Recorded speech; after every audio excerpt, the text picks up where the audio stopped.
Welcome back, and it's TKD 18 where we discuss all that MMA good stuff, big fight news, controversial comments, and breakdown analysis. My name's Cameron Mackay, and I'm here with my co-host. Rashad Akram. Oh, what's going on, Rashad? It's good to be back. It's I good know, to man. It's you been. know Well, I feel like be we haven't fight done a. week. We haven't done, feel like we haven't done a podcast in ages, bro. I don't know why I'm thinking that. It's because you're eager. It's fight week, and you just wanna get back into Yeah, it. Yeah, man. Aspinall's fighting our champion, our hero, our hero. That's it. The the one who scared away John Jones I'm right. That's into the crazy when you night. think about that. John Jones being He scared retired John Jones. of a young Brit. Who Exactly. liked my Kawhi, my little Kawhi peace sign there at the start? Anybody like Yeah, that? come No. on.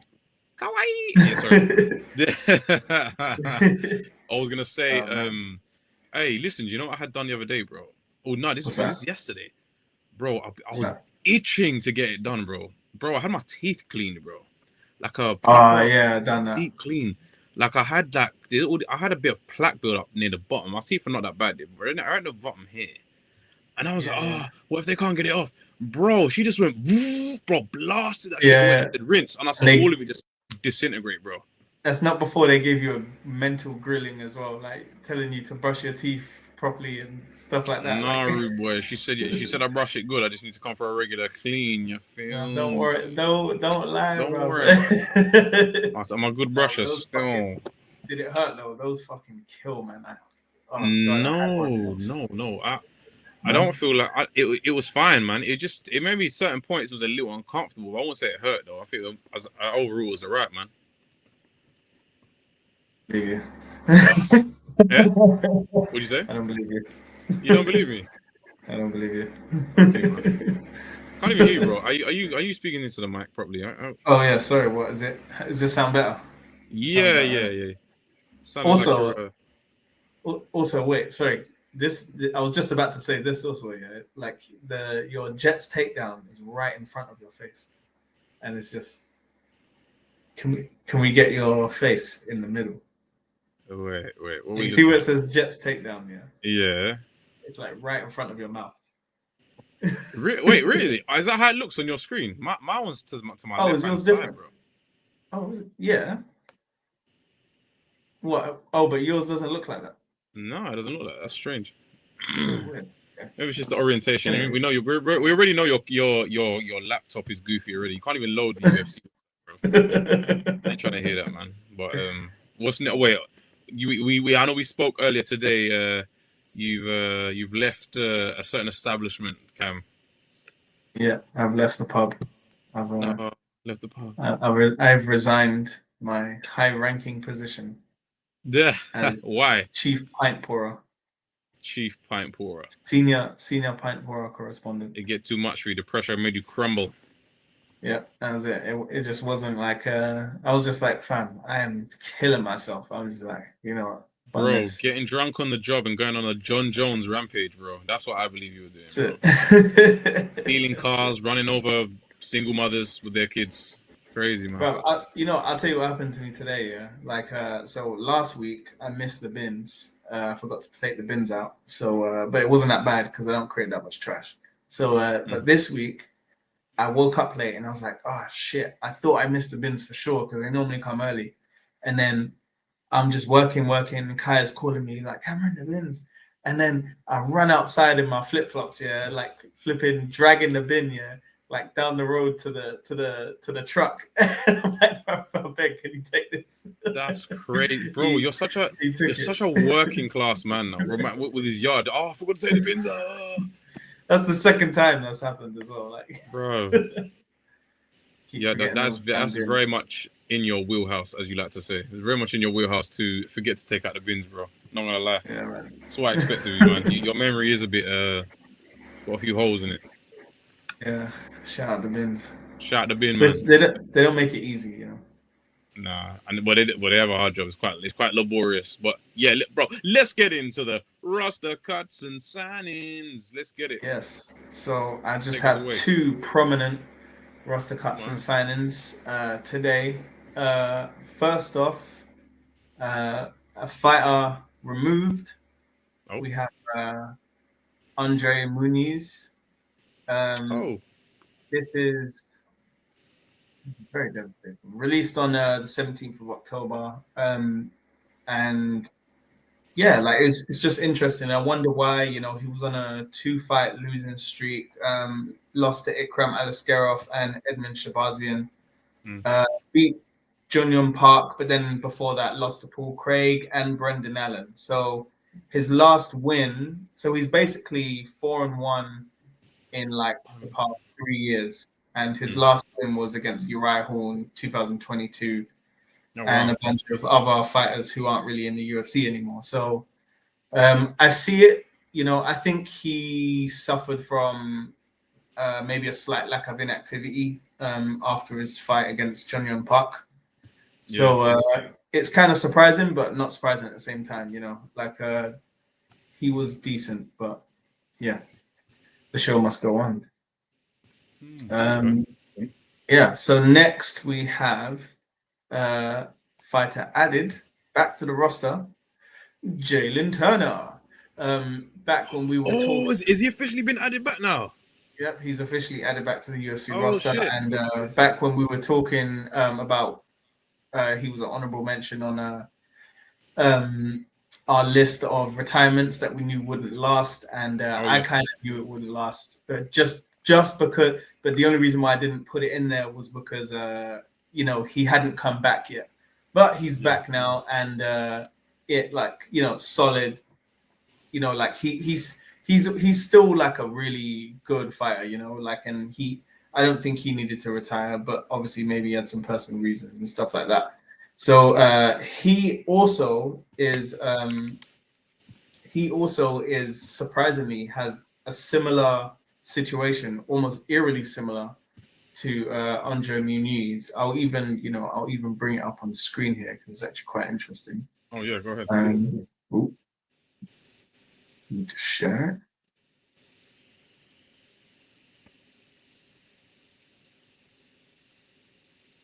So yeah, like if you look here, Andre Muniz,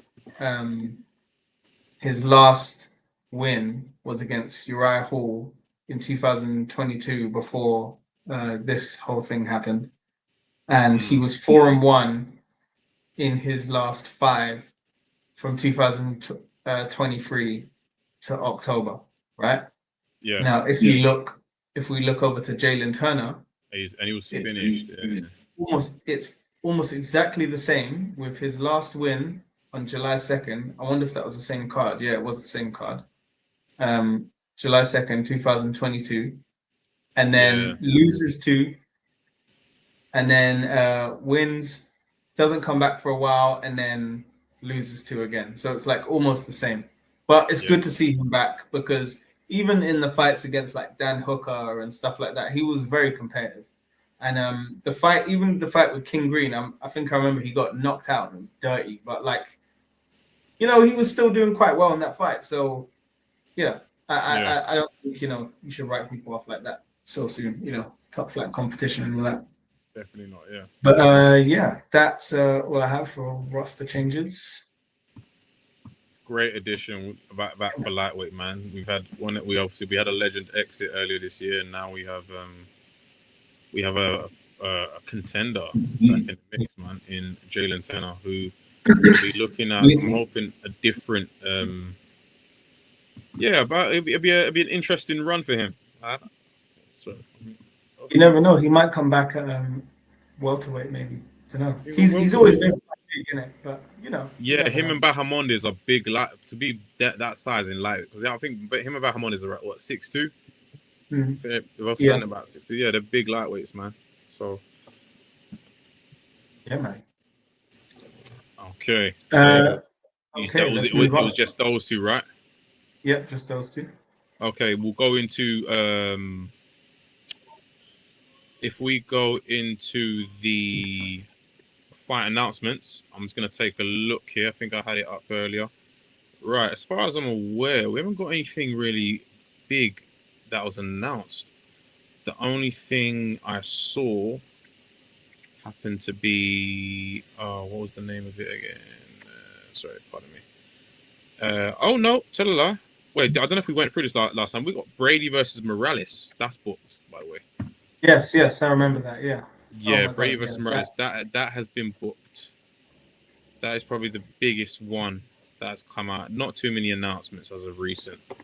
I think after was it 3-2-4 announcement. I think it's 3-2 or 3-2-3. Man, I'm losing track, man. I don't know how I'm losing track. I'm always on point. Usually on point with this, but yeah, that's really the biggest announcement. We can get straight into the news, Cam.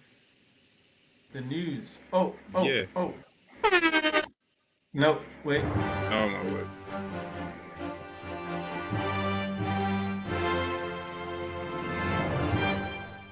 That's right, people. We have a whole sound effect for the news now. This is our news segment. If you're new here, we're going to go through all what's been hit and what's been hopping throughout the week. Sorry, I don't know. 30-year-old joke category there. Sorry. We don't have to keep that news, so we'll try it. We'll try it. We're gonna try it, but I like it. I kind of like that news segment. I like the old Yeah. cliche news Sounds very thing. BBC. I'm gonna come in straight hot with it, man. Go for it. Kamaru Usman said he only wants 2 more fights before retiring from Ooh. MMA. Next fight, win the welterweight title, vacate, win the middleweight title, retire. Cam, are we thinking Kamaru deserves a title shot straight away, or is it one more and then title I mean, shot? this is just a lot of gas. Like, I mean, you know, I think he does not deserve a title shot straight away. I think he needs to build himself back up. You know, he's been doing his podcast, and he's been. What was his last fight? It wasn't. Joaquin It Buckley. wasn't the Hamza. It was someone else. Joaquin Buckley. There was one after that. Joaquin Buckley, right? Yeah. And he won that, right? Yeah, he won that in spectacular fashion, dominated. Yeah. So like I don't know about getting a title shot off of Joaquin Buckley and like one win. I think he needs to do a bit more because now you're a contender now. You're back in the pack with everyone else, and top is looking a bit.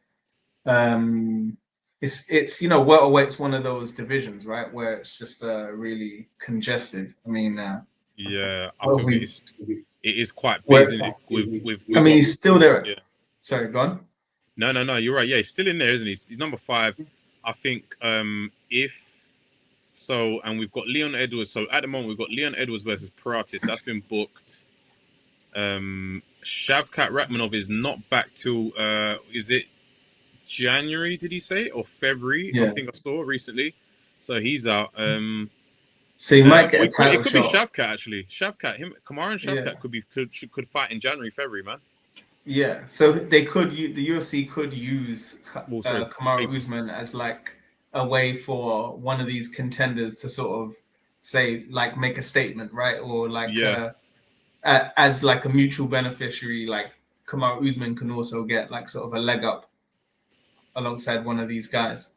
But there's stuff booked, isn't there? What's booked I definitely already? feel like so. Okay, Gary's booked, isn't he? Bro, if we go from top to bottom, So Madalena at the moment has Makachev, right? That's booked. Bilal Muhammad is supposed to be fighting Ian Gary. I think that's true. Yeah, I think that's been booked, hasn't it? Muhammad versus Ian Gary. I think so. Yeah. So Bilal Muhammad busy, right? Sean Brady busy. He's got Michael Morales. Shavkat Rakhmonov is coming back January, February, so that could be booked for like April, let's say. So it's just these 3, really, isn't it? Well, no, Leon Edwards is booked for Paratis, bro.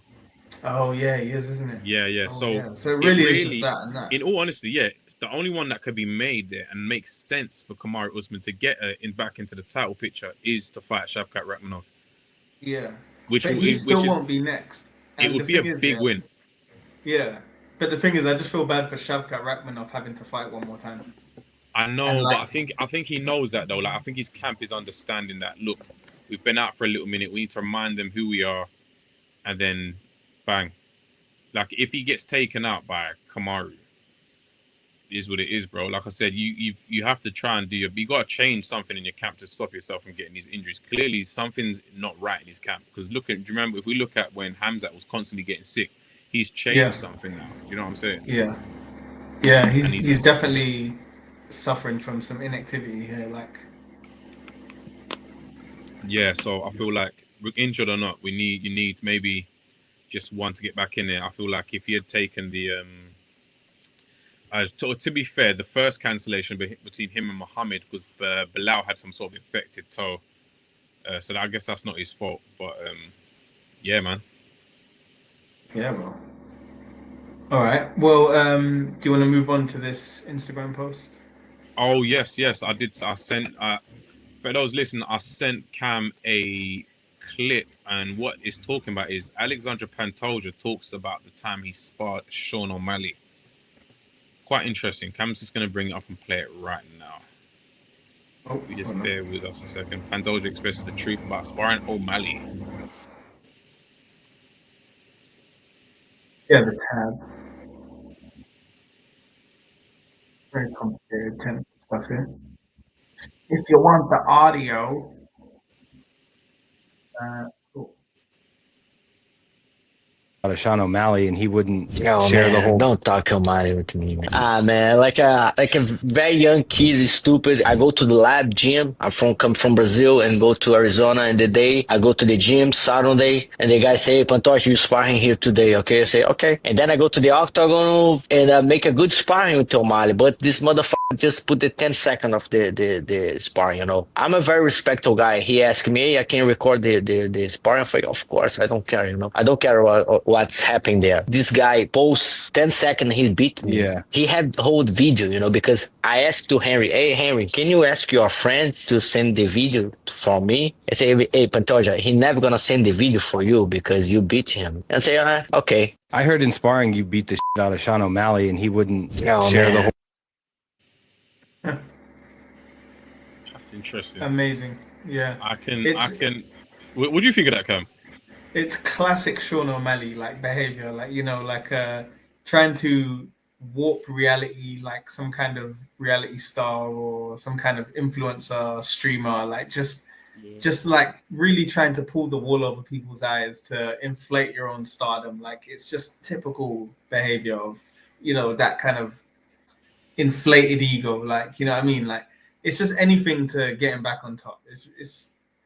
It's really like it feels so attention seeking sometimes, because Sean O'Malley is good, and I feel like his fight skill could work off of his own merit. Like he built up enough stardom, like even just from a little trash talk and fighting the way he does. But I feel like he does way too much, and for me, he's not funny, like really at all. I know that's opinionated, but he doesn't seem like a really funny guy. He just says things, and it just kind of comes across a bit cringe. Like maybe other people don't think so, but I genuinely do think so. And I don't know, man. I just think he needs to allow this attention-seeking shit. Like, bro, I think please. I'm so with you on the him not being funny thing, bro. Like some of the things he does, I'm like, who is this for? Like, I don't. Who's the audience for this sort of humor? It just don't register with me, man. But it's like that streamer culture thing. But Pantoja sparking up O'Malley in sparring though. Ooh. Oh yeah. Ooh. Yeah. That is not far fetched at all. Come on. Pantoja's like, a little pit bull, man. That's hard for someone like O'Malley to contain, bro. Exactly. The amount of energy. But like we can't always take what we. Sparring is sparring, innit? Like, some days some guys beat someone, and the other day he beats you. Yeah, like foul for uploading a 10-second clip of just getting the best of him if he was getting dominated. That's stupid. Yeah, that is slimy behavior. For that slime ball. You basically like made sure that people just won't let you do that now. People just won't let you film stuff because it's all one of them. It's all those things, isn't it? Like it's like sparring etiquette. Like it comes into it, like because I know for a fact that a lot of pros they won't just spar anyone. You know what I mean? Even if you're just some amateur. They're not just going to spar you because you could be too reckless, too dangerous. Like you could, you know what I mean? Like stuff could happen. You need to trust who you're sparring, right?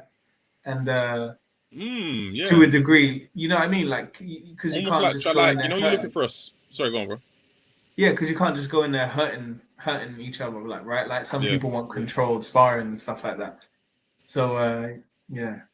I feel like it's the same as looking for a spotter at the gym. Like you can't just pick any man. So it's an art, picking a guy to spot you in the weights at the gym because You look at them and think, yeah, they can spot, and all of a sudden they leave you for dead, or they're not doing it correctly. You get up with an injury. There's a So chemistry to it. chemistry, there we go. There's a chemistry to it. Yeah. Yeah, 100%. It's a What else you dance. got, Cam? What else All right. Well, we got in the chamber? in the news, I have oh, this is kind of breaking. Oh wait, that's not the breaking. That's the breaking. So this one's kind of breaking a few hours ago. Ilia Topuria versus Paddy Pimblett to be the first UFC event of 2026, according to Training Partner. No way. So, That's that's in the works, bro. yeah, so it's in the works. So obviously, UFC President Dana White has indicated that Topuria is a possibility to headline the first major UFC card on Paramount in January 2026. So that could sort of indicate if Paddy the Pimblett. You hate Paddy so much. I feel like you're doing it on purpose, bro. I know you hate Paddy. Man, call him Paddy the Pimblett, bro. Paddy the Pimblett. Paddy the Pimblett. Paddy the Pimblett. Yeah, so like if it is strong, that if there are strong indicators that he is being offered that fight, then over Justin Gaethje, then you could definitely assume that this is the way it's going to happen. Like, I mean, I doubt it would be in Spain, but it would be nice for it to be in Spain, man, because we flying over if it's in Spain, brother. Oh, if it's in Spain, that'd be cool. But I doubt they'll do Spain for the first. Yeah. Actually, I guess it wouldn't matter, right? Because they don't really care about if they're not doing pay-per-views. They wouldn't really care about. That is a question, but that, right? Didn't Dana join it? So this is interesting because I remember Dana said on some events there might be the additional charge, because I think most UFC events you get you get the extra. You have to put like an extra £20. Yeah. Some of them, right? Yeah, like 2 a year, right? I think it's true, but I think they're just covering their back, like if it for those, like if it's a Conor McGregor or like a John Jones fighting or something, like, because I think they do need to make some cheese on top, like on some of these cards. But that's interesting, Cam. Yeah, so they could. I think it opens up the doors to where they can put it, bro. Do you think we'll get better UK cards as a holding whenever they come up here? Yeah, because I think in that sense, like going with a streaming service and getting rid of pay-per-views, it allows the UFC to not have to cater so much to a primetime audience where it is more, right? So like they literally have free reign to just put it in any time zone. It doesn't matter. If they get paid the same, they get paid the same, right? Yeah. Man, this is a game changer, man. This is I really hope it pans out the way like we're thinking it's gonna pan out, man. I think it's gonna be. We might see a UFC Africa. Ooh, might like that would be something crazy. I mean, they're gonna put it in like Cape Town or something. There's gonna bro. You just know there's gonna be bare knockouts on that card, bro. There's gonna be bare knockouts, bro.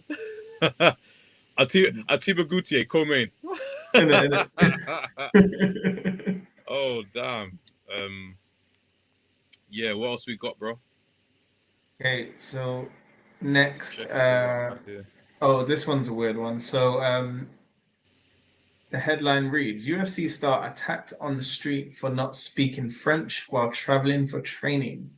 So UFC contender Arnold Allen was told of how he was attacked on the streets of Montreal due to his inability to speak French.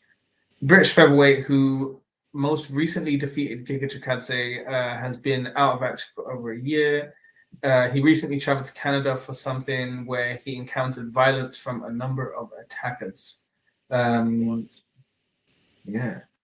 Oh, how did that go down? Did he come out all right, or did he beat someone up? What happened? Yeah, so he was badly marked, and I'm just trying to see what he says here. So I'm in Montreal currently training for stuff, and I got beat up in the street because I wasn't using French.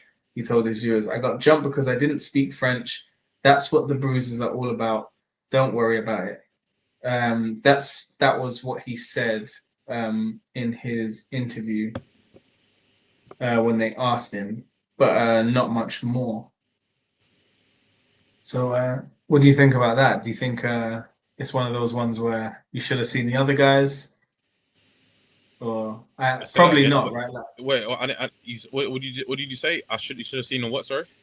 should have seen the other guys. Oh, Like man, maybe they got I don't fucked. know. Do you know what it is? Yeah, with Arnold Allen being a professional fighter, I feel like maybe we'd like to believe that no one would best him out there, Yeah. but you got to think about it, man.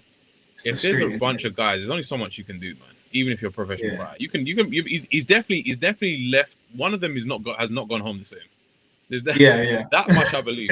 But do I believe he can best 4 to 5 guys that are coming at him? Probably not. Especially if they come in by surprise or he's actively not trying to engage. Do you know what I'm saying? Yeah. It's true. Yeah. Yeah, So it's definitely unfortunate. yeah, man. What the hell was that even about though? Like, isn't that funny? In Canada of all places, in Montreal. I know Montreal's obviously it's pretty much mini France, essentially. Yeah. But that's Yeah, I ridiculous. mean, like Canadians are crazy. I mean, the stereotypes will have you believe, they are, sort of very nice, charitable people, and for the Yeah. most part, that is kind of their sort of subculture, if you will. Like I've met a few Canadians, and they all do come across like very hospitable, but Yeah. they got their fuckers just like any other country, So It's just mad, right? I didn't know Canadians were like that, but now it's starting to open up my eyes. Wow. Have you It's ever like still not watched speaking Trailer French. Park? Have you ever watched the show Trailer Park Boys? Nah, I've never. Shout out to anyone watching this who's seen Trailer Park Boys, right? So it's fucking hilarious just to start off with, yeah. But it's about Canadians who are like basically like trailer park like trash guys, and they fucking like sell weed, and they like shoot. They have guns and shit, like, and they're broke, and they're just in the hood, and it's just crazy, like. But it's fucking insane. They're living like the middle of nowhere, like it's pretty funny though. But it Are these just real shows. people or is it a show? It's like a mockumentary in it, so it's like they kind of Right. make you think it's real, and it's like kind of realistic. It like imagine like I don't know, imagine like The Office or something like that. But Oh yeah, that sort of thing. Yeah, that in makes sense. some yeah. Mm. But yeah, man. Yeah, pretty deep what happened to Arnold Allen. Wish him well. Hopefully we're gonna see. I hope we're gonna see him soon, man. Yeah. Innit? What was I gonna say? Have you got anything else? No, that's it. I sent you a DM just now. Do you want to open it up? It'll be just the last bit. It's Fedor Emelianenko. Like that. Wow, names are kicking my ass. Yes, Fedor. Yeah, forget his last name. I'm not gonna say it. Fedor speaking about Magomed Ankalaev, and he's saying he can get his UFC title back. But we might have to just speak. Магомед Анкалаев проиграл Алексу Феррейре. Очень жаль. Это точно. Yes, Да, it's я too думаю, я bad. знакомый, I know я Magomed к нему очень personally. уважительно отношусь, Respect him мне a как lot. человек, как личность I нравится. like him as a human being very much. Вот какой What kind of advice would you give him? Hello? Can you hear the video? Yeah, I can. Oh, sorry. You were saying something. Yeah, I was literally saying, because it's in Russian, or I'm not sure what language. I'm pretty sure it's Russian. I'm just saying. Oh, you were reading the subtitles. The subtitles, right, yeah. So just so anyone didn't- listening can hear it. Right. Sorry, I couldn't hear you. Yeah. Let me just If we go back again. Fedor Emelianenko says Ankalaev can win his UFC title back. Man, I'm just sharing so many personal. Yeah, that's crazy. That's wild. I ain't gonna lie to you, bro. That is wild. I should have sent it to the takedown account, man. This is crazy. Man, it's got all the personals in there, bro. Yeah, go on, swipe away, bro. Come on. So Magomed Ankalaev. You got it there? No, it's not loading. Sorry, mate. Oh my word, Cam. You need a new laptop, son. It's not the laptop. Ain't got enough RAM. Can't even run a video whilst you got another thing open. That's crazy. Bro, how much RAM is your computer got? Like It's to just not 200 running. to 200 kilobytes, yeah, This of is not RAM. running. It's like a Raspberry. Проиграл Алексу Перейре. Magomedov lost to Это Ankara. точно, Yes, да. it's Магомедом too я bad. знаком, я I know к нему очень Magomed уважительно personally and отношусь, он respect him a мне lot. как человек, как личность I like нравится. him as a human being very Очень. much. Вот какой бы вы What kind ему of сейчас advice дали would you give совет? У him вас тоже были, as you've в been in общем и similar целом, situations, похожие more or less? ситуации, что уж говорить. Magomed was the Вот favorite они тоже был in his фаворитом в этом rematch, реванше. like you Вы were in тоже your бы, fight. допустим, Ну, ничего, что ж. Well, that's Жизнь okay. продолжается. Life goes on. Ничего, еще все No впереди. worries. Everything is вернется. still Сделать ahead of him. выводы Will he и, come да, back? и вперед. He just needs to Но make сейчас ему right будет сложнее Ну, стать ground. чемпионом, он конечно. Well, it's not чемпион, going. It's not right. он уже был So far, he's чемпионом. already champion. Поэтому я He думаю, was the champion. Магомеду I надо think просто Magomed делать выводы. Он, just has to draw conclusions. Deep breath. ну, я верю, что он I believe he can do it again. может. Ну, талантливый боец, в He общем, is вы a его gifted fighter. высоко You котируете. rate him high, right? Самое главное, Yes, he's он very gifted. не балабол, On top of that, he's not a loudmouth. пахарь, He's a hard worker очень and very культурный человек. cultured individual. Магомед Анкалаев проиграл Алексу Some kind Перейре. words there from Fedor. Это точно. What do you think Okay. about that, Cam? Do we agree that Magomed Ankalaev could get his title back? I don't know. I think he won't get it back from Pereira, that's for sure. Yeah, I agree with that. Yeah. You know what I mean? Like, I think Pereira's gonna move on or fight someone else long before Ankalaev is able to claw himself back up. And I think Ankalaev is in an unfortunate situation where I don't think he could beat some of the guys around who could come his way right now. So What did you say about the guys that could come his way? I think I missed that part. like just some of the contenders in the atmosphere at the moment, I don't think he's gonna be able to beat them. It just timing wise. I mean, like, I think he has a chance against, like, let's say for example Carlos Ulberg, but like at the same time, I think the trajectory right now, Magomed Ankalaev is you know, he might not beat that momentum. I think he could beat a Jan Blachowicz, but that doesn't get you a title shot, right? So, No. or it could do, but not at this stage. So, yeah, I think he's going to probably be someone else who suffers from inactivity. He might wait for the air to clear. You know, he's been known to be a bit of a negotiator. Yeah. So, Yeah. yeah. That's fair. I think that's fair. Yeah, man. Right. So if you're happy to, we can move on to the recap for Derrida versus Allen. People listening, unfortunately, I missed it. I had a wedding to go to. Spray unlike me. Usually, I watch most UFC events, even if it's a boring fight night. But yeah, Cam's gonna take us through it and let us know what happened. I heard a little bit about what happened to Derrida with Allen, but and I saw, I think, a couple clips. But yeah, it's been a crazy weekend for me, man. So yeah, take us away, Cam. I've got the card in front of me, so I'll follow along as you go through it. Yeah, man. So essentially, first off, I just want to touch on Jourdain versus Davy Grant. That I'll tell you was what, Cam. Do you a want to very bring that up on the screen for us? Actually, that would make more sense. yes, son. Yeah, as opposed to me Yes, looking sir. at it separately. There we go. Okay.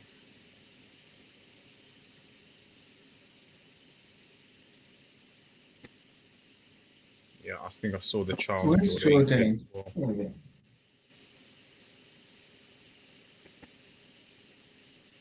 Yeah. So first off, I didn't even need to do that. To be honest. So yeah, first off, the Charles Jourdain. Look at me, I'm not even sharing it. Bring that up on the Sharing screen. the wrong there. one. Sharing the wrong one, mate. So we start with that Charles Jourdain result. Yeah, sorry about that, folks. Yeah, Oh, so brilliant. Okay, we got it. Okay. Charles starting Jordan. off with Charles Jourdain versus Davy Grant. So so Davy Grant was good, although the fight did not last long, ended at 3 minutes 5 seconds. Davy Grant was good. But Charles Jourdain looked so sharp at bantamweight, like it was really. It really almost looked like a foregone conclusion. Like, you know, that thing where you do, like, you look at the fight in like the first 10 seconds or first interaction, you're like, yeah, Charles going to win. Yeah, It was one of first those. exchange, right? Yeah. Yeah, it was literally one of those moments. I was like, Charles is going to win. And then he hits him with the second flying knee of the fight and finishes with a beautiful guillotine and Davy Grant taps. Like, it was very good. It was very clean. Clean performance. If you wanted to show someone a full display of MMA, I would show them that fight. Very good from Charles Jourdain. Yeah, like always love watching him fight. Always will turn up for a Charles Jourdain fight. Next up, the fight. Did you have anything to say about? No, like I said, I didn't watch it. I did see the knee though. I thought the knee was crazy. The knee was really good. Yeah, fair. Davy Grant, I love that. I've always loved his profile picture. Yeah, he looks like he's just ready. He looks like he's happy to get his pie and mash with peas. Yeah, that's it, mate. He's ready for it. He's a proper Brit, man. Proper He's Brit. ready for a Carlsberg. A Carlsberg. He was a Carlsberg, mate. what makes him a Carlsberg man? Not he just Foster's looks like man. a Carl. I don't know. He just looks like a Carlsberg man. Carlsberg like man, Foster's is piss, but like Carlsberg is the new piss. I don't even see anywhere that sells Foster's anymore. Last time I have not even seen a Foster's in the supermarket. Neither have I, man. It's Australian, I think, as well. Foster's. It is, yeah. But even Australians don't drink that piss, bro. Anyway. Oh, I remember it from when I was a kid. Yeah, fucking. So next up, big controversial moment here with Carl Nelson versus Matt Favola.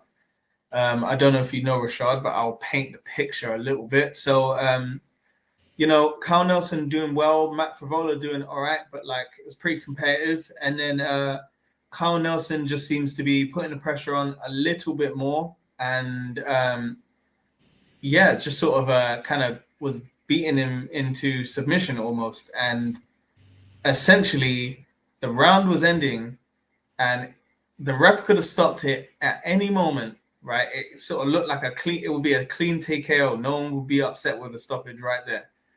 The ref steps in and stops the fight, right? And there was 3 seconds to go. So he steps in and stops the fight. Carl Nelson jumps up and is celebrating like he had won. The commentators are talking like he'd won. Everyone was acting like he'd won, except for members of the commission who were telling the fighters to go back to their corners, and for them saying that no, the ref didn't wave his hand to signify a stoppage. So it was just a round break. But we all saw there was 3 seconds left on that clock. Like anyone here can go back and look at it. The commentators even said it on the broadcast. There was 3 seconds left. So I feel very sorry for like anyone who had bets or anything like that. Like if he would end it in the first round or stuff like that, because it was clear as day. Like it's like this. Sometimes I feel like some of the OG refs like are just getting worse, or they're flipping going senile. Like they're not even that old, but it was reffing like that first. It was Dan Bergliotta, I believe. Bergliotta. Dan Bergliotta. I was gonna say can't be Jason Herzog, the quiet ref. He's usually quite consistent, Jason Herzog. Dan Mergliotta. Yeah. Yeah, this guy. Yeah. Okay. Yeah. So it's just annoying, man. It's just annoying when that stuff happens. Like But Carl ended up winning anyway, right? Yes, Carl won by sort of a unanimous decision, but he could have had a finish on his record because that was a really good ground and pound stoppage. And that was And I round think one, was it? Did you say? round I can't remember. It was round 1 or 2, I think. I can't remember. But yeah, I think the majority of people who saw that fight would be sort of general consensus that, you know, that's a sort of imaginary stoppage. Imaginary. Yeah. Didn't actually manage to catch it, but Manon Farrell beat my girl Jasmine Justavicius. Yeah, with a KO TKO at 1 minute 14. Sad day, very sad day indeed. Oh, you love Just Vicious as I well. can't even look. Next up, Marlon Vera loses to Zahabi. Is Zahabi still out here robbing people?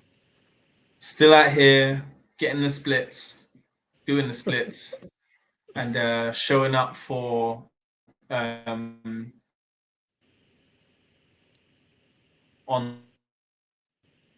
the nose on Hawani next morning. So yeah. Hey, you broke up there, but I heard the last bit you said. What's happening? Oh. Anyway, can you still see my screen? Yes, I don't know if you've scrolled though. So yeah, I was just seeing it's gone Kevin Holland, Mike Malo. Okay, yeah, cool. Cool. So we're at Kevin Holland versus Mike Malott. So Mike Malott gets the dub as promised. I kind of expected him to win in this one. Like, you know, Mike Malott's a solid contender, and I do want to see him get his shine. Would be good to just check him over at the rankings real quick. Mike Malott, where is he? Where is he? He's breaking in number 15. Nice. So we'll see where he's at tomorrow when the rankings update. That would be good. The rankings are already updated, sir. It is Wednesday today.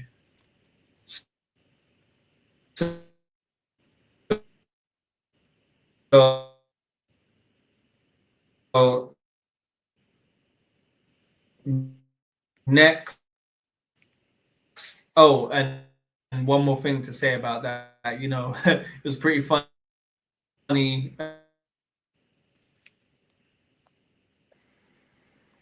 Can you still hear me? Wait, are you here? Can you still hear me? Yeah, I can hear you. You've been breaking up terribly. Cameron, you just sort that internet. Your internet is terrible. Sorry, mate. I think it's the Wi-Fi. I think it's the connection in your house. But yeah, I was just said to you that the roster, sorry, the rankings came out yesterday, bro. Today's Wednesday. Yeah. No, you know what? I was confused because we're doing the podcast. I thought it was Monday. Yeah, I know. I thought, it's Wednesday.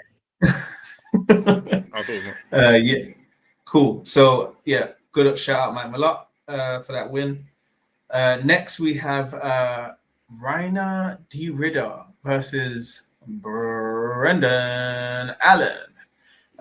So I feel like De Ridder started off well with the grappling, but I think Allen's attrition was just way too much as De Ridder started to feel the fatigue through the rounds. So De Ridder would find himself in good positions a lot of the time, but Allen really is a battle-tested, like not veteran, but he's been in the UFC a while and he's fought some top contenders to really know what it's like. So De Ridder he's not really any stranger to that caliber of fighter. And I think this is just one of those examples where if you try and skyrocket someone who's in another major organization up the rankings because you think they can handle it, and then the levels of like the UFC caliber fighter are shown. So even in the third round, like, you know, De Ridder, you know, got a triangle, he like right up to the bell, like, and you know, so Allen fought through it, and you know, it was very impressive from De Ridder, the grappling skills. And just sort of after that, Allen went straight to the ground again with a takedown and recognized what he needed to do to win. Because it was just like you could see Derrida just fading through the rounds. It's like Derrida had like a bit of overconfidence almost with his own grappling skill. And it was good, but just Brendan Allen just managed to weather the storm. And I think Derrida might have just, pumped the gas a little bit too much in the earlier rounds. So, so that kind of ended. So that basically ended with Brendan Allen getting I think it might have, it was the TKO stoppage because the doctor stopped it before Derrida even walked out. So they went in at round 3. I don't know why they're counting it as round 4. I can't remember if it was round 4, round 5. But essentially, they ended the round. They went to their corner, and they were literally standing up, getting ready to fight for the ref to tell them to start. And then the doctor and the ref went over to Derrida and just said, okay, no, and then stopped it. So I don't know if that counts as round 4. Did he have any sort of significant injury or anything like that? I mean, no, I think he was just fatigued, and I don't think he could continue. I think maybe he had a concussion or something, or it wasn't really clear why. I just don't think he could continue. Couple of things I've been hearing circulating. People talking about the amount of weight cuts he's had, obviously, just in this year alone. They're saying that could have contributed. Like you said, he could have been just burnt out, not ready to take another fight. Because he did go 5 rounds with Whitaker, and he looked fine. Yeah. Just something to consider. Whether the ground game, more of the ground game was playing a factor here, because he was on the feet with Whitaker more. Maybe that obviously that's more training.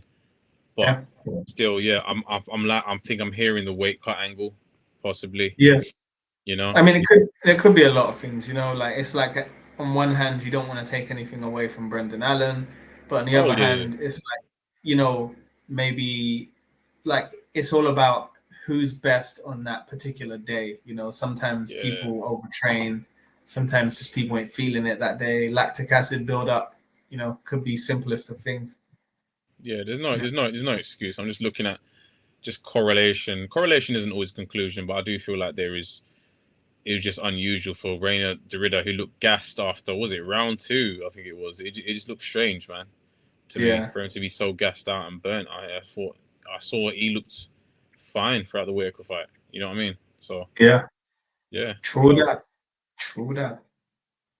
But yeah, big up Brendan Allen on that win, man. Where does that leave Allen now, Cam? Where are we taking Allen for his next fight? Do you want to bring up the real quick? Where are we fucking taking him? Where are we taking Allen? Right. Allen now ranked number 5. Nice. Derrida Hernandez number 4. Down. Derrida got shot down 4 places. Look at that. That's crazy, bro. That is absolutely insane. Mate. Adesanya at number 6. Cabrillo steady 7. I bet Adesanya would fight Brendan Allen. That's a good. 100%. Yeah. I can see that happening. It's a good little cheeky stylistic matchup he can win. Yeah. But no, maybe not though. Maybe not. You don't think so? No, maybe not. I don't think it's. I don't know. I don't think it's interesting enough. Well, Allen versus Adesanya. Yeah, I don't know if that's interesting enough for Adesanya to even want that. Because I don't think Adesanya wants the title again. Allen versus Strickland works. Haven't they fought before? Yeah, I think they fought once before. Yeah. I think did Strickland KO Allen? Do you want to bring that up real quick? Can you get a fact check on that, please? I think that is what happened. Yeah, I'm pretty sure he KO'd it.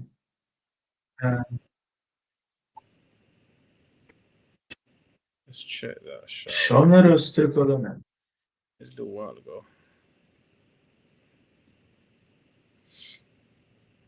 Stats page. Cameron, you're absolutely hilarious for bloody.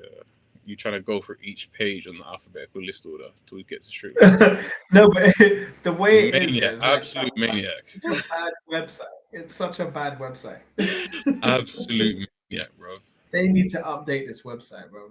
Big man thing. KO, yeah, it was a KO. Yeah. Where is it? Oh, there it is. Yeah. Right, yeah, 2020 KO. KO. Round 2. Okay. Yeah, they could run it back. I think they could run it back now. Yeah, why not? Strickland's fought like 1,100 times since then. So. Yeah, man. It's true. But yeah, bro. Yeah. Right. Did you want to go into UFC Paris, or do we have a hot question this week? Do we have a hot fiery question?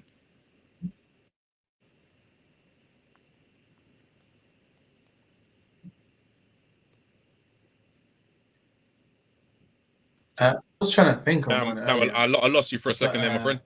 If you just want to repeat that, please. Oh no, you just said you said do you have a hot spicy question this week? Mm. And I was like, oh yeah, I was trying to think of one, but no. Yeah, no worry, we can get straight into UFC. So did I call it UFC Paris? Pardon me. UFC is Abu Dhabi.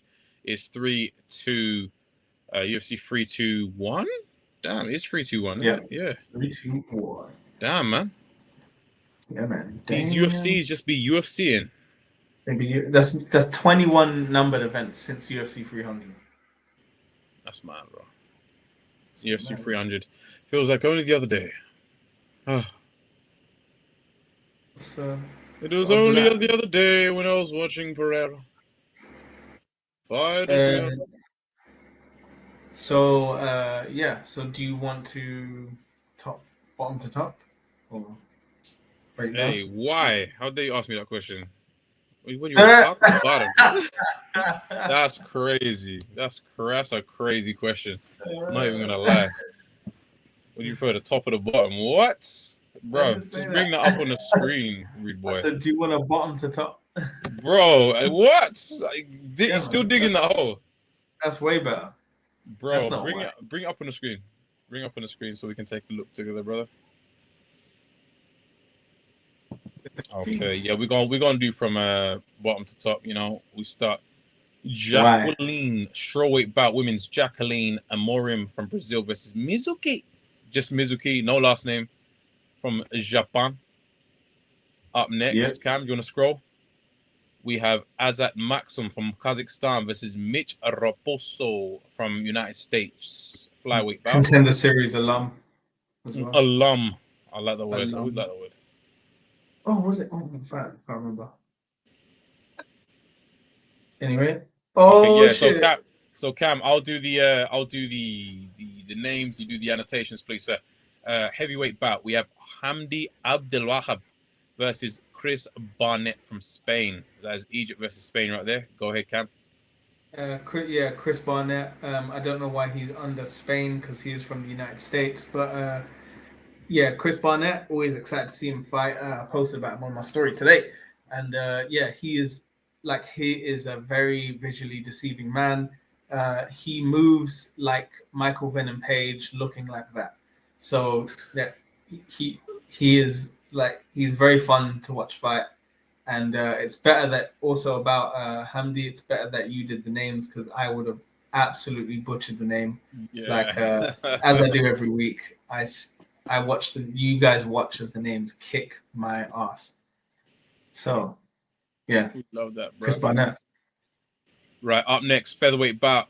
We've got Nathaniel Wood versus Jose Miguel Delgado from Mexico.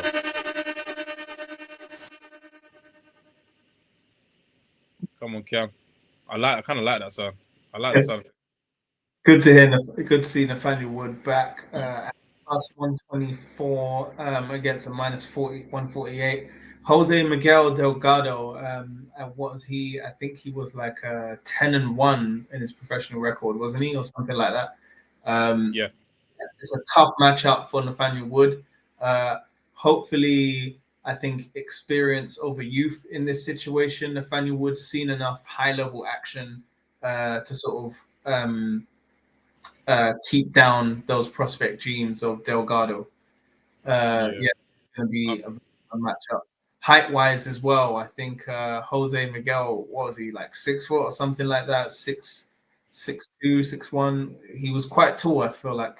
Jose Miguel Delgado. Yeah, isn't he quite tall? No, he's not tall, bro. He's not that height. He's probably like, I think he's like 5'8", 5'11". There you go, 5'11". Oh, he's 5. Is he 5'11"? Yeah. Oh, Yeah. swear. What's his reach? His reach is 73. 73 inches, and so that means and we got 69 inches for Nathaniel Wood there. Oh, right, okay. 5'6". Still 5'6" versus a 5'11". Doesn't make too much of a difference when you're in there. It's all about how you use your weapons. We've seen shorter. Yes, I was going to say Miguel Delgado's coming off a KO against what's the Filipino fighter's name? It escapes me. Nathaniel Wood. This is I think when me and Cam did have a very brief discussion earlier, before the podcast, where we were saying, as it stands, Nathaniel Wood needs a ranked opponent after this. He needs to be fighting someone ranked. I feel like this is the biggest fight of Nathaniel Wood's career so far. His opponent is, as Cameron said, is 10-1 on the taller side, and is coming off a significant win. So a little bit of a momentum there. Nathaniel Wood's last win was against was it the French guy? And now, I can't say the names, bro. French guy. Oh, I can't remember. It was his name. Now to say it's Morgan Sherry. Yeah, sure. That's it. Yeah, that's it.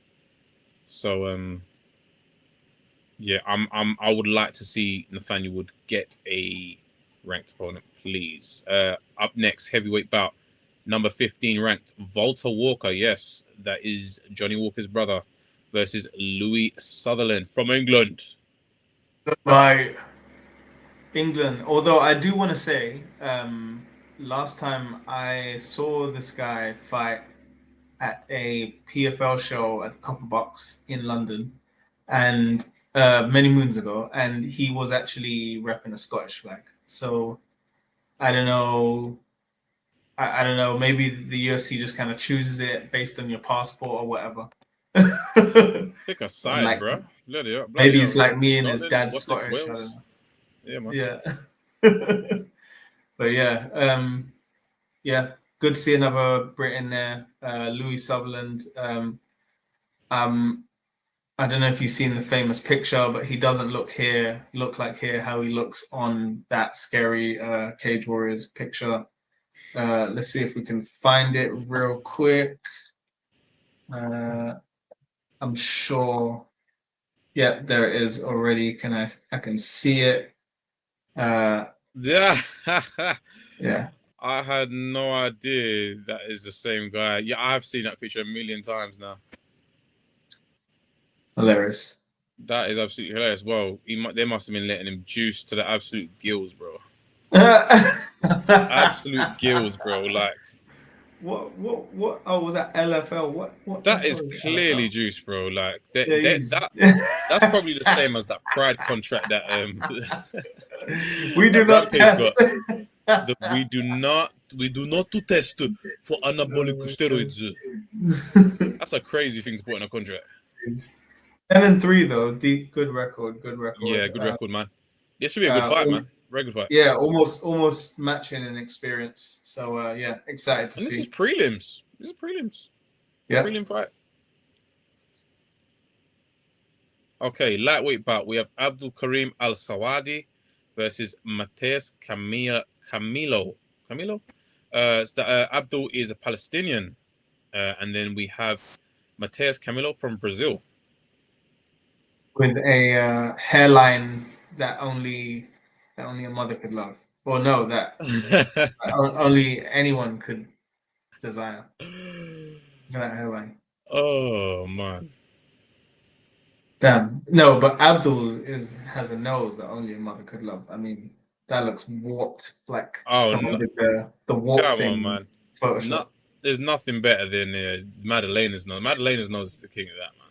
Madalena's nose is peak. Okay, Cam, here we go again. We're gonna have to do top five favorite broken noses in the UFC. Oh yeah, that's a good one. Madalena, Abdul Karim Al Sawadi. We're gonna have Marab's in there.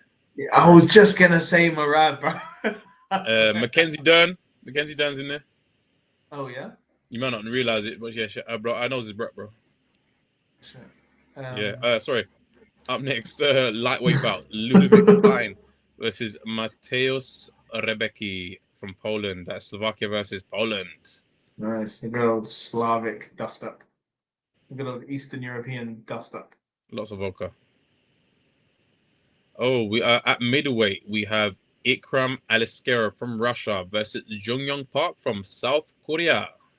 Yeah. No. This is gonna be a sick fight.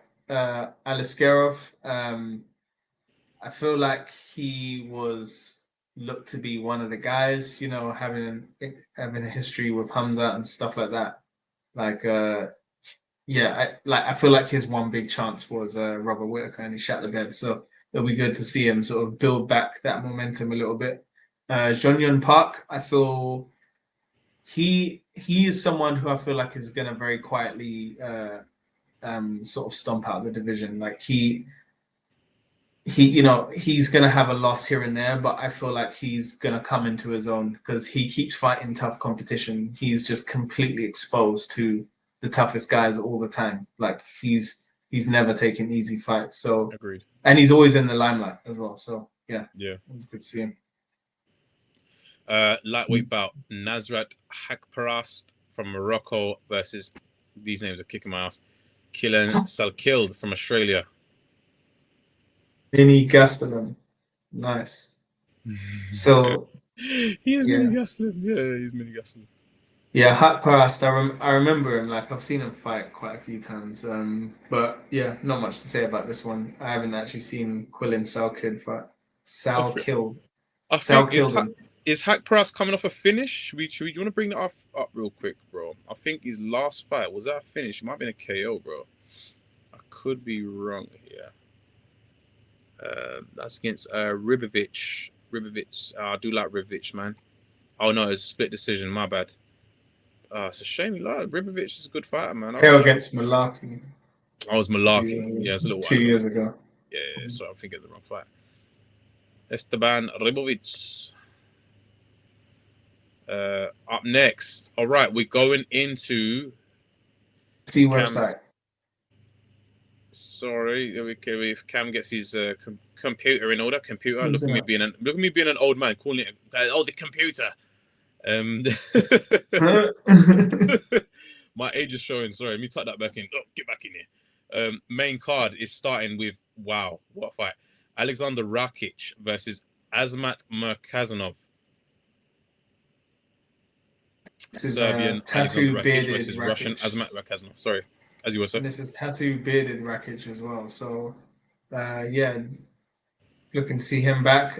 He stayed in that number 2 spot for far too long back in the day, and rode it out without fighting. And it's a shame about Alexander Rakic, man. I really feel like if he didn't take that 2-year layoff, he would be in a different position right now, the light heavyweight division. But it is what it is. He's number 7, and he's fighting Murzakanov. Still a very dangerous guy, Rakic, I believe, man. If you open up the stat sheet, you'll see that I think Murzakanov is like 5'10" or 5'11". It's something absolutely insane. And Rakic like 6'4". Yeah, look. 5'10". Damn. Daniel Cormier. Yeah, man. 6'4". Built like an Eastern European house. Well built, man. Well, Rakic he's already throws a lot of kicks as it is, so yeah, it'll be good to see. It'll be interesting to see how Merkazanov does that. Can we look at the reach real quick, bro? I just want to 15-0, by the way, Merkazanov. 78-inch reach. Wow, that is what was that? Is that a 6.5-inch reach advantage over Merkazanov there? And leg reach, we're looking at 2, 3, 4, 5-inch reach advantage. Wow, and on the legs. So it's quite a void. Merkazanov's gonna have to cross there to get his hits off on Rakic there. Murzakanov. Sorry, I always pronounce this wrong. Up next, heavyweight bout. Number 2 ranked Alexander Volkov from Russia versus Jalin Almeida, ranked number 5 from Brazil. This is the one we've all been waiting for. Truly, this is the people's main event. So, like, I mean, you know, we all know that Volkov doesn't really do well against grapplers, but I feel like in this situation, Volkov is so good on the feet, and Jalin Almeida is so. I wouldn't say he's good on the feet. I'd say he's average, but we haven't really seen him on the feet that much. You know, I feel like if Volkov does his best to keep it on the feet, he could take this one. Like, I mean, Almeida is such a he's sort of like a one-trick pony. I don't even want to be like disrespectful like that, but I mean, like, look, he's a minus 225, like, because we all know exactly what he's gonna do and how, and you know, the approach he's gonna take, and he most likely will get it. But I feel like that sort of makes it easy for Volkov to just concentrate on keeping it on the feet. You know what I mean? Like, you know what I mean? Like, Yeah. 100%. I'm really excited for that fight, man. So it's really surprised it's not the co-main, but is what it is, man. On to the next. Yeah. On to the next, as a not even the co-main. Bantamweight bout. Number 2, sorry. Umar Nurmagomedov from Russia versus number 9, Mario Bautista from the United States. Let's get it, Cameron. The US of A, Mario Bautista. Sorry. Didn't even know which country you're talking about. Just talking about states. Yeah. Yeah, man. Like, good to see Umar back as well. So, this is probably going to be like a different flavor of bantamweight bout, right? So, because normally normally see Mario Bautista taking the safe option. He does like to get close quite often. Umar Nurmagomedov, you're not really sure what approach he might take in this situation. If he's going to grapple, if he's going to maybe use some kicks and striking. But we probably know, 90% it's going to lead into a grappling situation where you can take him down and wrestle. So minus 65 on the odds. Minus 65. That is absolutely bonkers. To be honest, it's not even worth it to put some money on that. I think that's the biggest favorite of the card, and I think he might be the biggest underdog of the card. Yeah. You want to check? Is there someone else? Can't be that. That was crazy. Bro, minus 125 favorite against Chris wow. Barnett. If Chris Barnett wins that, because he damn well could, Oh, that might be a sly lock, Wait, go to Hamdi Abdul Chris Barnett, bro. I think there's some money to be made on that Chris Barnett fight, man. I mean, look at the experience difference, like, dude. That's a sly sleeper, bro. That is a sleeper. Hold on, let's see. That is a sly sleeper bet, bro.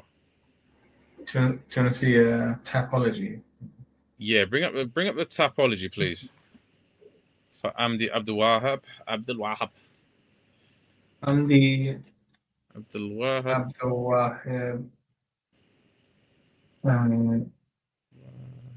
The Hammer. Yeah, he's looking Henshaw here. Hey, bro, what organization are these men coming from, bro? Why all these men look like they're superheroes, bro? They come to the UFC, bro. They're clearly juicing. Yeah, trust. So he lost to Muhammad Usman. He lost to Muhammad Usman, bro. Muhammad Usman. Yeah, no, bro. Go for Chris Barnett. What the fuck? No contest. 20 rings. Fuck these people. Yeah, man.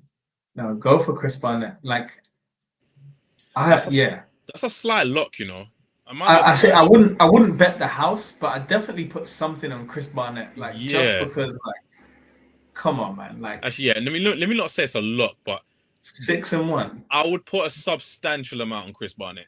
Not enough to not I don't remortgage the house, but a substantial amount. I really feel like some money's been made, and I will be doing that this weekend, guys. If you want to see them slips, you can find it on Takedown UK, the TikTok. Okay.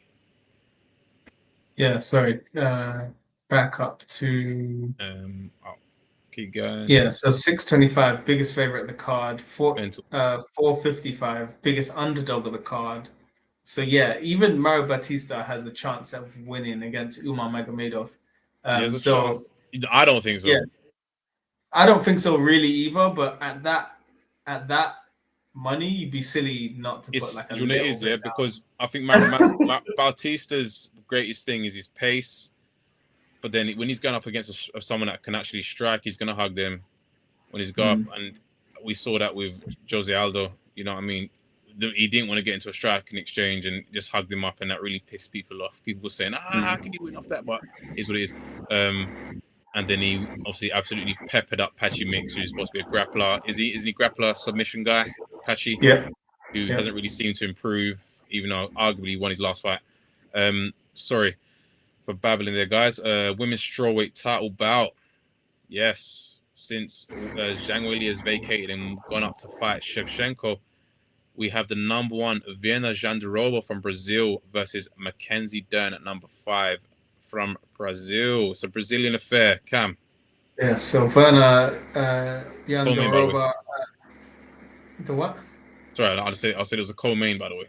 I forgot to say. Yeah. I know, right? Like for a co-main, it's not bad. I mean, you know, it's good to get some of these great fights early anyway. So always good for that.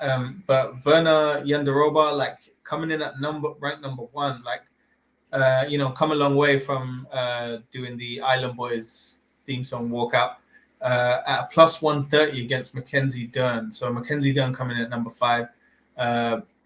You know, this is probably going to be a grapple heavy match. I feel like, you know, they're going to strike at first, but I feel like they're going to get close. They're going to clinch, and it's going to make its way to the ground. Mackenzie Dern at a minus 155. So you could take it on Mackenzie Dern, but I think Verna and the momentum right now, I think might do it for me even better. Oh, she beat Jan as well. Yeah. Lupi Godinez, Lemos.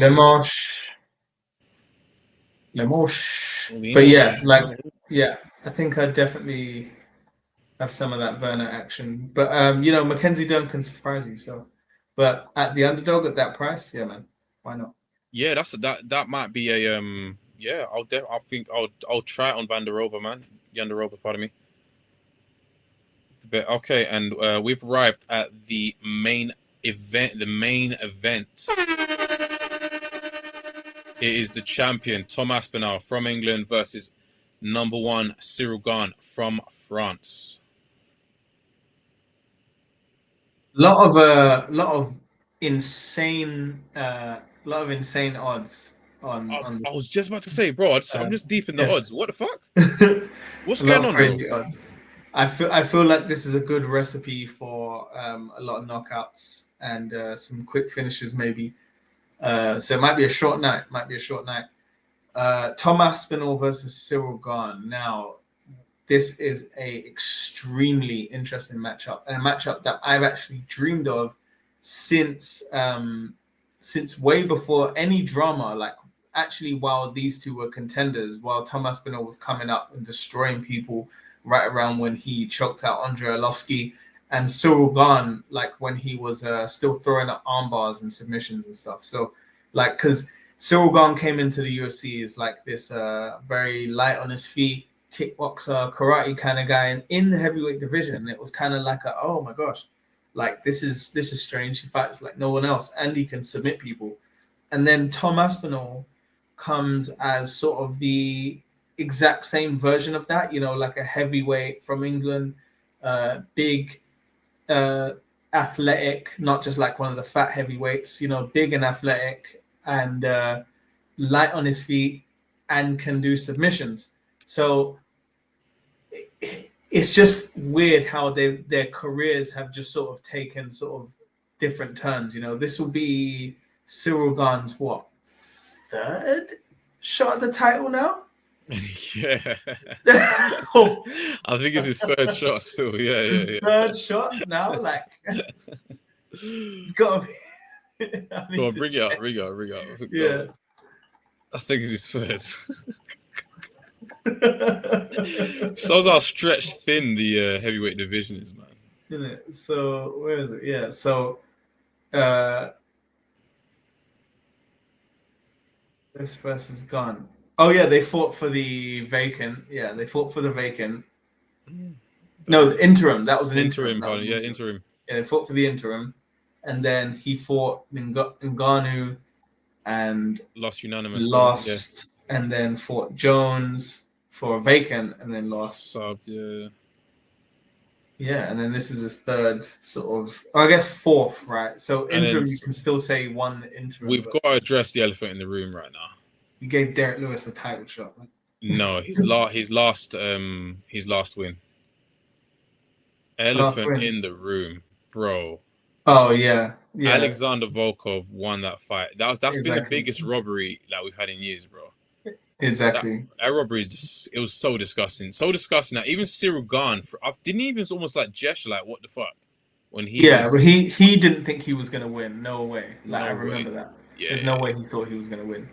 Yeah, that was really unfortunate. You know, we probably wouldn't be in this situation right now if he lost that fight. Like, but Volkov probably wouldn't have fought Tom Aspinall again either. He'd probably be fighting John Jones.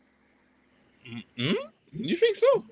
Yeah, I think if Volkov won that fight, I think Volkov. You think Volkov would be fighting John Jones? Oh, do I have my timeline right?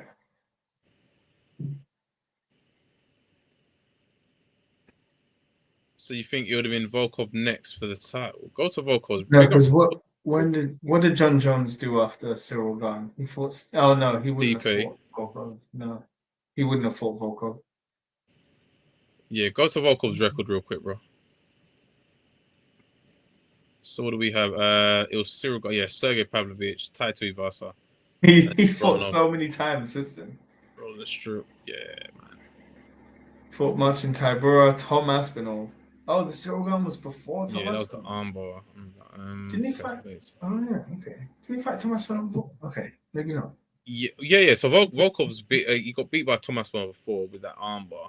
Oh, he fought Cyril Gane twice. Oh yeah, they did fight twice. I forgot. Yeah. Okay. Oh, was it twice, bro? Yeah, they fought in 2021. Unanimous. Frozen Strike. So I guess that one. Yeah, that split decision is still like that's. Yeah, I wasn't happy with that, man. I don't think anyone was happy with that, but crazy odds, bro. Crazy odds. Yeah, crazy odds. Minus 355 for Tom Aspinall, plus 280 for Cyril Gane. Yeah. Anyone listening? I think I remember Tom Aspinall reacting to something Cyril Gane said earlier, and Cyril Gane was saying how he manages distance better than anyone else, sort of maybe into the division, but maybe in the UFC, maybe just the division. And I could kind of foresee that. I can kind of foresee this kind of being a little bit of a chess match. Because Cyril Gane still does have that kickboxing pedigree, and Tom isn't strictly a striker. He's gonna try and do everything, right? So he might actually go for the legs. He might, this rugby tackle. Yeah, I feel like Tom Aspinall's not a guy. Tom Aspinall's a typical Brit who we're quite frank when it comes to things. You know what I mean? It's like, look, mate, if it's there, it's there. You know what I mean? He's not gonna sit there and be like, oh, I'm gonna try strike. He's gonna look at your weak point and just go for it, man. He's like, even what you said about Pereira, I'm gonna go full blast across the cage and rugby tackle him. He'll do the same for Cyril Gane, but I agree. Cyril Gane has great distance management. He always comes out very careful, very calculated, very precise. I do like, and I agree with you, Cam. I really like this matchup, man. This is a matchup I'm like. But can I see Tom subbing Cyril Gane? Yes. Is that a possibility? Subbing Cyril Gane. I can see it, man. Those odds are crazy to me that they've put Cyril Gane as the yeah, man. No, Hold on. they put Tom Aspinall as the favorite. So yeah, Tom Aspinall's a favorite, but still the yeah, I really feel like Tom Aspinall is definitely going to engage with Cyril Gane. He's going to see what he can do, but I feel like it's Cyril Gane's main problem here is the grappling, man. I even saw an article where Khabib's invited Cyril Gane to come to Dagestan. He said couple years and he'll be champion. What do you think? Years and he'll be champion. He said I don't know if there's. How old is Cyril Gane, by the way? That much. Cyril Gane, I think he's mid-30s, but I don't think there's even that much of a threat of wrestling or grappling in the heavyweight division. Yeah. You kind of get by, right? We got Jalin Almeida creeping up, bro. If Jalin wins that fight, then he's got something to worry about. Have they fought yet? Hold on. Go to your record. They haven't fought yet, have they? But Cyril Blades, Curtis Blades knocked out Almeida already, and like kind of proved that you just need a little bit of wrestling. That's true. Yeah, I completely forgot, bro. You're right. Yeah, he did knock out Almeida. So, what did you want me to go to? Go to Cyril's record quickly. Cyril Gane. Cyril Gane. Cyril Gane. My name is Cyril Gane. Francis Ngannou. Apparently he's like really popular in France. Like, really? Yeah, like he's like a sort of a local celebrity, like a regional celebrity in France. Like how Chris Eubank is kind of famous here. Oh, well, Chris Eubank's kind of big famous now though. But I mean, yeah. But it's interesting. I don't know, the French go hard for theirs, man. We see it. We see how it is when the UFC goes to over there, man. It's mental. Oh, he's got a movie. He's got like a Netflix movie. Yeah, I know he's in a film still. Yeah. Scroll down. Scroll. There it is. Yeah, Volker Rosenstruck. Okay, yeah. Yeah, man. It's gonna be interesting, but I feel like Cyril's in trouble if it goes to the ground, man. I'm that's all I can see. I don't think it's gonna be that simple for Aspinall to get him to the ground. I think the question here is this going to be a round one finish for Aspinall? Yeah, definitely not. Or if it is, it means I think what happens when you get like two high caliber people like this that kind of want it bad, and they're both still very sort of like humble. Neither of them have this kind of ego yet, but like, there's probably going to be a chess match more than either person going crazy at each other. I think both fighters are going to be sort of very cautious and tiptoe around things. Yeah. See what happens. I just thought, with Aspinall being such a dynamic fighter, I don't know how long he would allow that to go on. But it is. Yeah, I don't think so either. It is championship rounds we're looking at now, aren't we? So. Yeah. Cyril may just he'll try his best to get it into there, I guess. You know what I mean? Yeah, for sure. I think Tom Aspinall is someone very smart who can spot tendencies, and I think Cyril Gane's a bit like you could sort of spot him in a silhouette. Like, he has some tendencies that you kind of see: the karate stance, the bladed stance, the sort of poor sort of jabs and things like that. Like in the it's got a few tells, yeah, you see it. Yeah, man. So yeah, UFC 321. That was you got any picks, or is the pick show ever gonna come out, Cam? Are we ever gonna see that pick show? Hopefully we'll see the pick show. Hopefully, get it flipping done. Mate. I'm waiting for it. I'm sitting here waiting for the pick show, man. We'll do the pick show. Waiting for this picture, bro. Take you 10 minutes. Yeah, we doing this live on the podcast right now. We are having a meeting where I'm grilling my co-host here for not doing his job.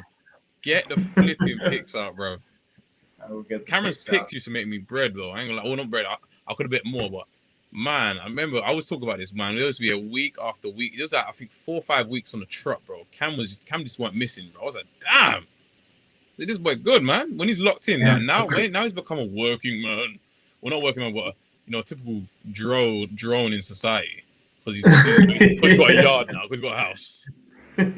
He just lost his source, man. He needs to get it back, bro. But he used to be locked the F in, man. I'm telling you that now. Every time I was listening to Cameron Pick, I was like, yeah, okay, cool. Yeah. So, yeah, definitely lock into that show when Cameron decides to bloody release it. You'll know when it happens. Bro, don't do it like Saturday morning, bro. Like, do it like Friday or Thursday. That's Thursday tomorrow, by the way. So get it done, please. Oh, yeah, all right. Yeah, Right. Thine will shall be done. I think that wraps up our little breakdowns and our just going through the cards. I think it's time for our game of the evening to wrap up the show. It is Through the Ranks. If you are new here, Through the Ranks is where I'm going to give Cameron a fighter from any division, and he has to guess where they are ranked. Obviously, from 1 to 15. He has one handicap that he can use. Example being, he could say to me, is it higher or lower than 6? Then I tell him higher, meaning closer to number 1, or between 1 and 6, or lower between 6 and 15. And he's got 20 seconds per round. Okay, so we're going to get this started. I'm going to bring up my timer. If we get this up on the... Let me get this up right here. 20 seconds on the clock. Right, paused. Okay. Cam, are you ready? I'm ready. I'm ready. Right, okay. It's time. I got it. Right, okay. So we have earlier we were going through the middleweight rankings. Let's see how much attention you were paying. We were going through the middleweight rankings earlier.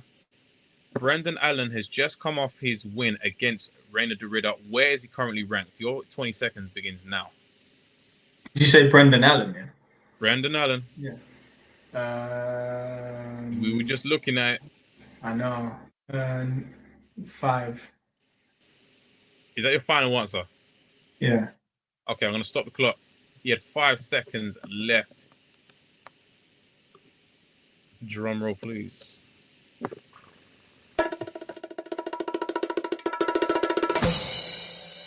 Correct, Cam. First round done. He came out smoking first round. An absolute dominant first round there from Cam. We're going to go into the second round because it is a 3-rounder.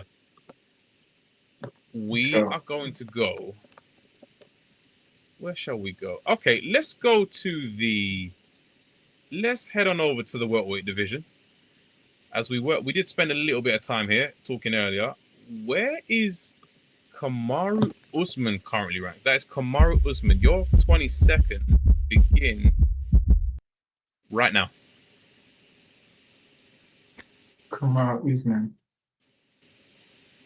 Okay, where is Kamaru Usman currently ranked? He's come off a win against Joaquin Buckley. He's 5. He's Positive. 5 seconds left. You tried to trick me, Gypsy. 3, 2, 1. Can we get a drum roll, please? Sir? That is correct. Oh, yes, Cam. 2 out of 3. 2 out of 3. All right. I'm on a hot streak. You're on a hot streak. Cam can take this to the decision. We can go for the finish. It's up to him here. Right. 3rd round. Cam smoked it in the first 2. Let's see. We are going to head over to... Now, this one's going to be a burner. This one's definitely going to be a burner. But I think you might get it. Well, yeah, we're going to head over to the strawweight division, women's. Of course. Where is Mackenzie Dern currently ranked? That is Mackenzie Dern. Your 20 seconds begins right Yeah, if we haven't got it timer. Now, remember, we still got higher or lower. 5. Higher or lower than 5. Sorry. Higher or lower than 5. That's where it is. Higher or lower than 5. Higher. 4. Okay, I'm gonna give Cameron another round here because there's a bit of a flaw I have in my ranking. So 5 was actually the answer. So we're gonna have to change how I do this now. What? Well, it's a small discrepancy there. So Cam, we have to get them. Stop! We have to mark Goddard this. Stop! Yeah. I could just have that as a win, innit? Nah, I can't give that to you, bro. Why not? Can't give that to you, bro. Can't give that to you, bro. You know what I'm saying? Can't get that to you, bro. Right, we're gonna go. Okay, we're gonna come out the women's. Oh, I'll tell you what. Yeah, women's flyweight. She's just coming off a win. Manon Firo, I think that's how you say her name. Has just beat Jasmine Jazz the Vicious. Where is Manon Firo currently ranked? That is Manon Firo. She's number 6. 20 seconds begins now, and you. 6. This delay is crap. 6. 6. You still got 14 seconds left. 6. Is that your final answer? Yes. Manon Firo from France. Yes. 6. Drum roll, please.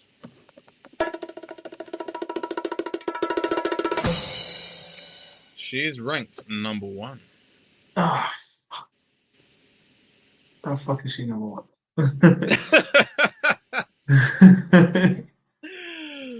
Dude, I know. Tell me about it, man. But, Dude. Yeah. Oh, nice. Oh, that's the best I've ever got.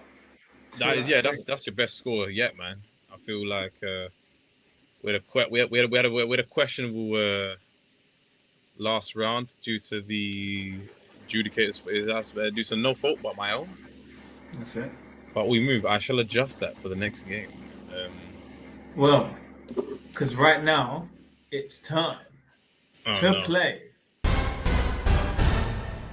Oh shit! What is it? Guess the fighter. Oh, is it Guess the Voice or Guess the Fighter? Oh, both are correct. Guess the Voice sounds better. I like Guess the Voice. I guess it's your game. Oh. Right, do I need to close my screen, yeah? Yeah, you need to close your screen, mate. So only the audience can see. Only the audience, mate. Only the audience can see. My bick is killing me, yeah? Right. Leave a comment if you can see the screen. If not, you can fuck off. Right.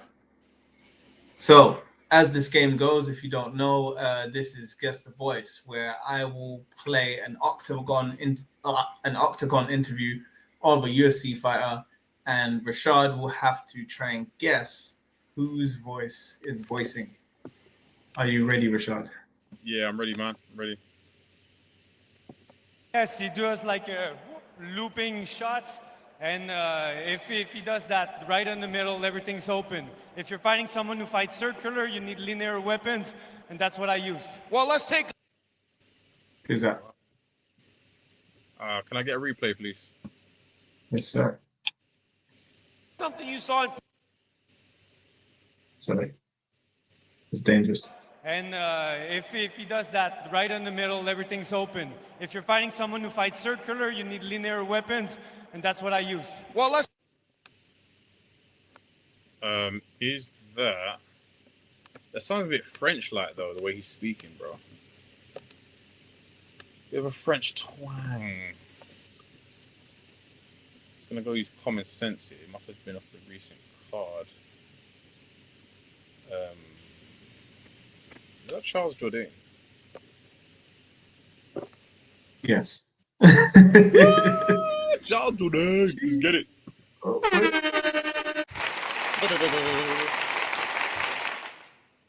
That's right, people. Hold on. Right. Well, that's 1 for 1. Let's move on to our next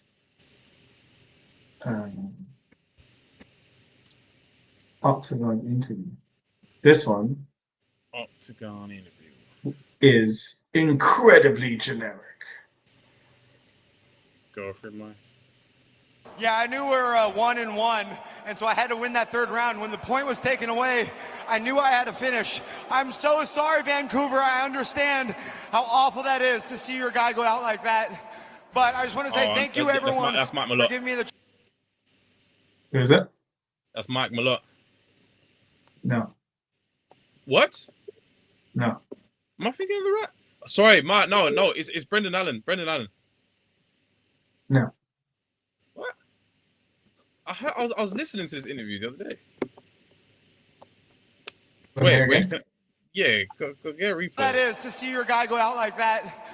But I just want to say thank you, everyone, for giving me the chance. I've been dealing with a lot in this camp, and I had to bring out that dog in the third round. And come next fight, we're bringing. Correct.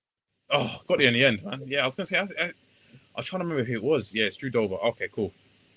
I know he had a bit of drama. His face was really beat up as well. Yeah, man. That's 2. 2 out of 3. 2 out of 3. Come on, man. We gotta get the third one. Next. Hopefully this one's also very generic. Okay. Oh my God, man. You guys, you have no idea how much you mean to me.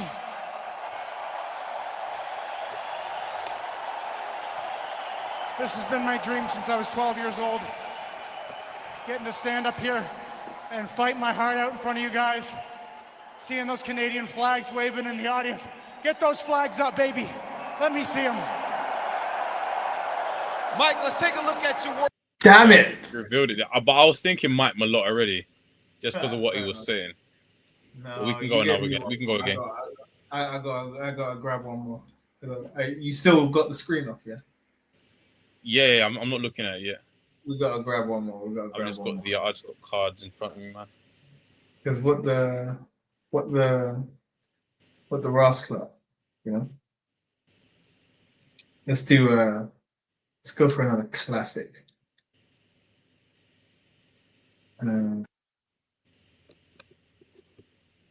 Guys, if you know my story, you're gonna love me. I'm worked so hard for that. Right after win. Who's that? Guys, if you know my story, you're gonna love me. I'm worked so hard for that. Who's that?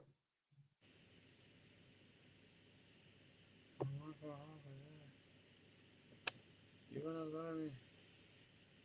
One shot for that.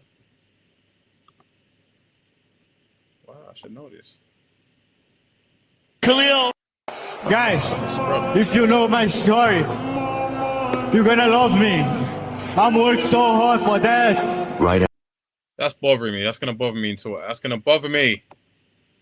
I need to get this one. Do we have to implement a timer, Rashad? Well, I did say it would make it more interesting. Put a bit of heat on me, man. Don't mind. I like a bit of heat, man. I can start counting down from 20 right now. I like a bit of heat.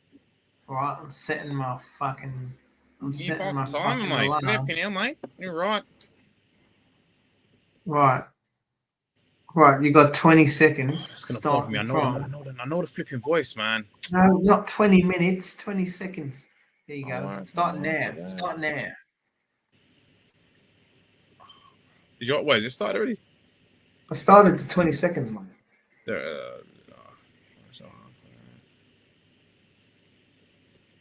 Brother, put me out my misery, You got man. 3 seconds, man. Put me out my misery. Right, your time's up. You done shit, right? You didn't even try. You didn't even try. Better not be an obvious name. It's unfortunately your favorite fighter in the whole world, Alejandro Pantoja. Say that again. Alejandro Pantoja. Oh, I knew it. Flipping. I was thinking to myself, this flipping voice, man. I said, but you know what it is? because he's speaking clearer English recently, he's been flipping throwing me, man. Yeah, sorry. Yeah, bro. Like, do you see that? It's See when how I they posted you? Why is he speaking clearer English now? Innit? Stop learning English. Yeah, bro. Like, I remember, I know that. I was like, I know this. I was not down for that. I was like, bro, that's fucking. How dare you learn English? Yeah, bro. Can I come back now? Back. Okay, I'm back. I'm back in the room. What do you mean? Yeah, you're back. I'm back in the You're room. back. No, You're I back. wasn't there. But You're back. yeah, man. It's been a blast. It's been a blast Yeah, as man. always. This is our longest It's been a episode good show. to date. Well, our first episode was like 2.5 hours or something, right? Oh, was it? It was 2 hours and a half. Yeah. Really? That long? Yeah. No way. Oh, damn. Also, Yeah. hold on, wait. We just have to watch one more Instagram video for the people. Oh, what have you got, Cam? What are you spoiling us with? Grab my charge. I think I'm about to die here. Got the Think I'm reveal about the to die reveal the here. privates. Right. Let's get Reveal this them privates. on there real fast. Real friendly like. Hey, by the way, disclaimer: I'm not a Nottingham Forest fan. Yeah, it's just a hat. I'm an Arsenal fan. Yeah, I was going home one time. My head was cold. I needed a hat, so I went into a charity shop. American gangster is. I actually. Wow. Yes. What's up, man? You're. You. American gangster is. I Russian gangster. You come and fighting. Yes. I need to fight Jackson. Whoa, what are you doing, man? Whoa. It's a joke. It's a joke. Relax. Zalik, what are you doing? Come on. Yeah, I saw that. John Jones in the back though. So funny, innit? And I think I remember seeing Masvidal and or was that a different day? Masvidal and thing there as well. Yo Romero.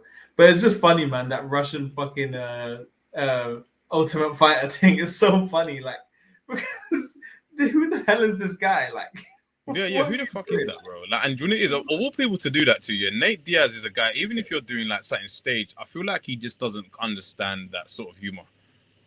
Exactly. Like, I don't think sometimes I think these Russian guys, they're out of their fucking mind. Because I think what they see on the internet and TV with like these American people is like not what they think. Like, and he's obviously come in front of Nate Diaz. He's fucking clearly nervous as shit. Like, and he's just said, "You're American gangster." And it's like, bro, the guy never said 2 words to you. Like, I don't know why are you coming over and saying, "Oh, you're a gangster." Like, with that energy. What? Yeah, why are you coming with that energy for? Like, you know. Yeah. But have you seen them, bro? Some of these Russian shows, these men fight, like full on fight at the press conference. Why that, bro? One guy got absolutely clocked, bro. I couldn't believe it. I said, is this a press conference? And like the security will have like masks and shit. Like, have you seen the one, like where the flipping decision got announced and then a fight broke out in front of like the winner and like someone else, some random person, and then they were just fighting again. And then what the hell, bro? Ref and the commission, no one was stopping it. Like, no one's stopping it. They're just fighting. I'm like, bro, Russia's why these Russian promotions? They're such a next world, bro. They're just like, let them. Bro, it must be like a cultural thing or something, man. I don't know. Bro. They're not into the Hollywood. Have you seen that one where the guy is just talking to a reporter? They're talking in Russian, obviously, but it's just the fighter's talking to a reporter. Yeah. He's saying something out of nowhere. This bro comes from behind the camera and sparks him so hard. He literally, like, you don't even see him go down. It's like his fist just disappears him, like, into the ground. It's like, and it sounds so brutal. Actually, I don't think I've seen that one. You need to send that to me, please. Oh, bro, when I find it, I'll send it. It's so disgusting. Like, I'm like, bro, what is wrong with you? That is crazy, bro. Flipping it, it's so funny. Anyway, man. Shit, bro. Anyway, should we wrap this up? Yeah, man. We can wrap this up. people, thank you for tuning in. We had a bit of a mishap last week as somebody didn't upload the episode. Wonder who that could be. Starts with a C, ends in a Mackay, but yeah. Yeah, but hopefully we're gonna be a little better on this, man. No, we will be better on this. Not hopefully. I'm talking about it. We hope you enjoyed TKD 18. We hope you enjoy UFC 321.